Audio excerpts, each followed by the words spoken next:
Представете си, че влизате в супермаркета, а всеки ваш избор по рафтовете определя как ще се чувствате утре. Истината е, че здравословното хранене започва не в кухнята, а в магазина.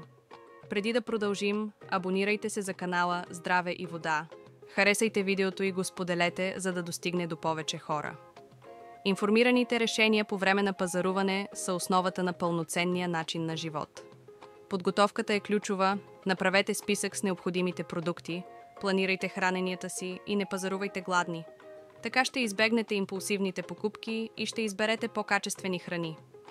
Фокусирайте се върху периферията на магазина, там са пресните плодове, зеленчуци, млечни продукти, месо и риба.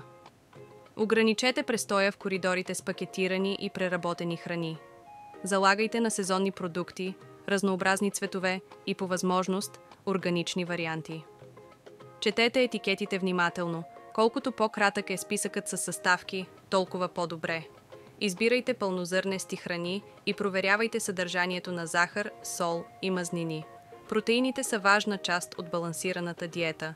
Изберете чисто месо, риба, бобови и нискомаслени млечни продукти или обогатени растителни алтернативи. За закуски заложете на ядки, семена, плодове и зеленчуци, а за напитки – на вода и билкови чайове, вместо на захарни напитки. Здравословното хранене не е скъпо, ако пазарувате разумно. Купувайте на едро, избирайте марките на магазина и не подценявайте замразените плодове и зеленчуци. И не забравяйте, че хидратацията е също толкова важна.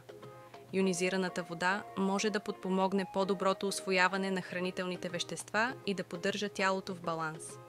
Ако видеото ви е било полезно, харесайте го, абонирайте се за канала Здраве и вода и го споделете с приятели. Оставете коментар с вашите любими здравословни продукти за пазаруване. Ще се радвам да ги видя.